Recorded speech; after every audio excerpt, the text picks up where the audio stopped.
ஜீவிப்போமானார், அவரை சார்ந்து ஜீவிப்போமானார், அவருடைய அன்புக்கு நம்மை ஒப்பு கொடுத்து ஜீவிப்போமானார், அவருடைய வார்த்தைக்கு கீழ்ப்படியோமானார், எல்லா விதமான ஆசீர்வாதங்களை தேவன் நமக்கு கொடுக்க வல்லவராக இருக்கிறார். அந்த வாக்குத்தத்தங்களோடு கூட நாம் இந்த புதிய வருடத்தை நாம் துவங்குவோம். கர்த்தர் நம்மை ஆஸ்வதிப்பார். கர்த்தர் இந்த வருடத்தில் நமக்கு கொடுத்திருக்கிற வாக்குத்தத்தமான ஒரு வசனத்தை நாம் வாசிக்க கேட்போம். இந்த வார்த்தையின் மூலமாய் தேவன் நம்மை தைரியப்படுத்துவாராக. இந்த புதிய வருஷத்தில் பிரவேசிப்பதற்கு தேவனும் கிருபை தருவாராக. ஹல்லேலூயா. நீதிமொழிகளின் புஸ்தகம் 23ஆம் அதிகாரம். நீதிமொழிகள் 23ஆம் அதிகாரம். எடுத்துட்டீங்களா? ஸ்தோத்திரம்.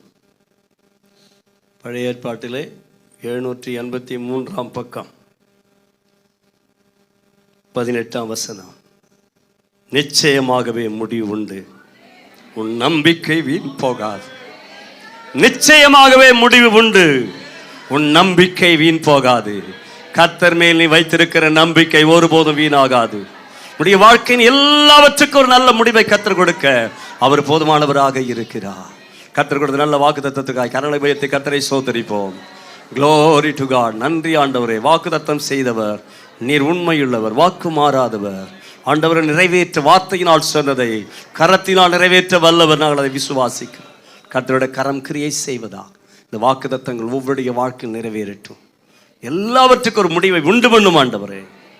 எங்கள் நம்பிக்கை வீணாகாதபடிக்கு நீங்கள் காத்துக்கொள்வீராக. இயேசுவின் நாமத்தில் பிதா.